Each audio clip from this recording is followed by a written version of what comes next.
নমস্কার, এসএসসিতে আপনাকে স্বাগত। আমাদের ওয়েবসাইট www.onlinessc.com আর আমাদের মোবাইল অ্যাপ অনলাইন এসএসসি, যেটা আপনি প্লে স্টোরে অবশ্যই পেয়ে যাবেন। তা আজকে আমরা কি নিয়ে এসেছি? আজকে আমরা নিয়ে এসেছি সিনোনিমের 2 নম্বর পার্ট। 1 নম্বর পার্ট আগে আমাদের শেখানো আছে, যেখানে 15খানা সিনোনিম দেওয়া আছে, তার লিঙ্ক ডেসক্রিপশন বক্সে পেয়ে যাবেন। আর আজকে শিখবো আমরা পরের যে 15টা সেই সিনোনিমগুলো শিখব। তা শুরু করা যাক, কিন্তু শুরুর আগে আপনাদের আবার সেই কথা বলে রাখা, আমাদের চ্যানেলকে সাবস্ক্রাইব করে দিন আর বেল বাটনকে প্রেস করে দিন।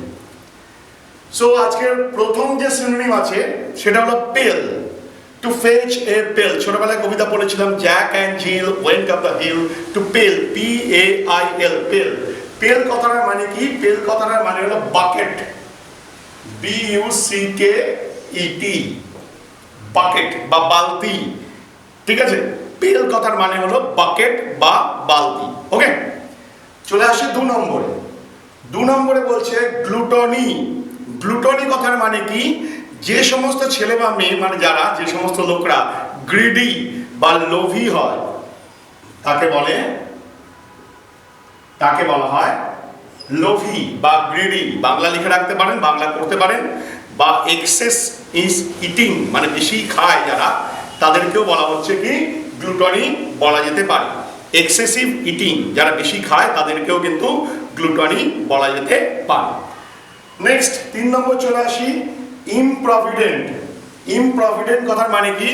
ইমপ্রভিডেন্ট মানে হলো যে সমস্ত লোক বেশি খরচা করে, প্রচুর খরচা করে, অমিতব্যয়ী, যাকে বাংলায় বলা যেতে পারে। এটা হলো এক্সট্রাভ্যাগেন্ট। কি বলা হয়? লিখে রাখুন, এক্সট্রাভ্যাগেন্ট, VAGANT, এক্সট্রাভ্যাগেন্ট। ঠিক আছে, যারা বেশি খরচা করে সেই সমস্ত মানুষকে বলা হয়, কি বলা হয়? এক্সট্রাভ্যাগেন্ট। নেক্সট 4 নম্বরটা খুব ইম্পর্টেন্ট, জিঞ্জারলি। সেন্ট্রাল গভর্নমেন্টে বারবার এসেছে কোশ্চেনটা। জিঞ্জারলি, জিঞ্জারলি কথা মানে সাবধানতা বা কশাস। কশাস, TIOUS, বাংলা লিখে রাখুন সাবধান, সাবধানতা। কশাসলি লিখতে পারেন, সাবধান। জিঞ্জারলি লেখা আছে, তাহলে লিখবেন কশাসলি বা সাবধানতা। নেক্সট 5 নম্বর হলো স্যালাসিয়াস। স্যালাসিয়াস কথা মানে কি? স্যালাসিয়াস কথা মানে অবসিন। অবসিন, SCENE। অবসিন মানে হলো ভালগার বা খুব খারাপ, যেগুলো খারাপ দৃশ্য বা খারাপ জিনিস, তাকে বলা হচ্ছে অবসিন। আর একটা শব্দ ভালগার বলা হয়, VULGAR, ভালগার। ঠিক আছে, স্যালাসিয়াস। স্যালাসিয়াস মানে বলতে পারেন অবসিন। ঠিক আছে, নেক্সট চলে আসি কর্ডিয়াল। কর্ডিয়াল মানে বাংলা অর্থ হলো খুব আন্তরিক, খুব কাছাকাছি, বন্ধুত্বপূর্ণ। তাহলে লিখতে পারেন warm and friendly. Warm and friendly. ঠিক আছে, কর্ডিয়াল। কর্ডিয়াল মানে খুব ক্লোজ বা কাছাকাছি যারা থাকে, খুব নিকট, খুব ভালো বন্ধুত্বপূর্ণ অবস্থা, একে বলে কর্ডিয়াল। নেক্সট কথা ইম্পর্টেন্ট, বারবার আসছে আপনাদের পরীক্ষায়, পারপ্লেক্স। পারপ্লেক্স মানে হলো পাজল। আরেকটা শব্দ দিয়ে দিই আপনাকে, প্যারাডক্স, এটাও আসে। প্যারাডক্স মানে হলো পারপ্লেক্স বা পাজল। ঠিক আছে, নেক্সট প্রলং। প্রলং কথা মানে কি? কোনো কিছুকে টেনে বাড়ানো, কোনো কিছুকে এক্সটেন্ড করা, তাকে বলা হয় প্রলং। তাহলে লিখতে পারি এক্সটেন্ড। বুঝতে পারছেন প্রলং কথার মানে কি? প্রলং মানে কোনো কিছুকে বর্ধিত করা বা বাড়ানো, PROLONG, প্রলং। প্রলং মানে কোনো কিছুকে বাড়ানো বা এক্সটেন্ড করা। Next aloof. অ্যালুফ কথার মানে হলো নট ফ্রেন্ডলি, বন্ধুত্বপূর্ণ নয়, নট ফ্রেন্ডলি। অনেক জায়গায় দেখেছি রিজার্ভ লেখা থাকে, রিজার্ভ, RESERVE, রিজার্ভ, এটা অনেক সময় থাকে। ঠিক আছে, নেক্সট 10 নম্বর। 10 নম্বর হলো লেখা আছে পোচ, POACH। পোচ মানে লিখুন হান্টিং, শিকার করা।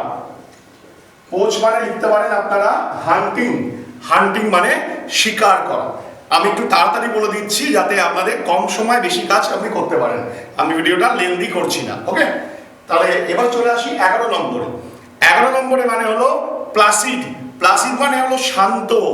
শান্তর ইংলিশ লিখতে পারে কাম, এর উচ্চারণটা হয় না কাম। কাম মানে হলো শান্ত। ওকে, নেক্সট 12 নম্বর চলে আসি। 12 নম্বর হচ্ছে রেক, RAKE। রেক, রেক মানে খুব স্ল্যাং ল্যাঙ্গুয়েজে শব্দটা ইউজ হয়, রেক, RAKE। রেক মানে অনেক সময় র্যাক বলা হয়, র্যাক বলা হয় অনেক সময়, র্যাক মানে তাকও হয় অনেক সময়। রেক কথার মানে হলো, রেক কথার মানে হলো আপনার স্কাউন্ড্রেল লিখতে পারেন, SCOUNDREL,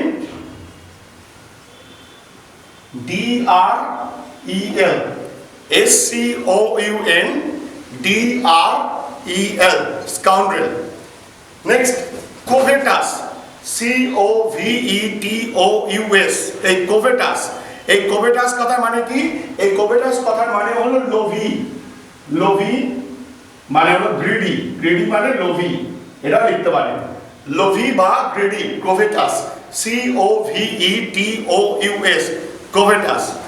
নেক্সট হলো মিটিগেট করা। মিটিগেট করা মানে কোনো কিছুকে কমিয়ে দেওয়া, মিটিগেট করা। মিটিগেট করা মানে কমিয়ে দেওয়া, অর্থাৎ রিডিউস লিখতে পারেন, reduce, REDUCE।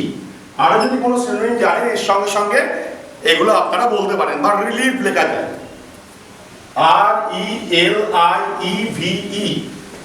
RELIEVE, RELIEVE, relieve. Mitigate করা মানে অনেক জায়গায় আমি অপশনে দেখেছি রিলিভ কথাটাও রয়েছে। আজকে শেষ সিনোনিম সলিটারি। ছোটবেলায় পড়েছিলাম সলিটারি রিপার, ঠিক আছে, আপনারাও বলেছেন সলিটারি। সলিটারি কথার মানে কি? সলিটারি কথার মানে হলো লোনলি। লোনলি মানে একা, লোনলি, ঠিক আছে। তাহলে আজ পেল থেকে বললাম সলিটারি পর্যন্ত আপনারা প্রত্যেকটা দেখুন। যদি কোনো অসুবিধা হয় আমাদের কমেন্ট বক্সে কমেন্ট করবেন। আর আরো ভিডিও নিয়ে আসবো, দয়া করে ভিডিওগুলো লাইক করে দেবেন, শেয়ার করে দেবেন, আর আমাদের সাবস্ক্রিপশন করে নেবেন। আর নেক্সট হলো আমাদের ওয়েবসাইট ভিজিট করবেন www.onlinessc.com। আর আমাদের মোবাইল অ্যাপ ডাউনলোড করে নিতে পারেন, অনলাইন SSC। অনেক ধন্যবাদ আপনাদের, নমস্কার।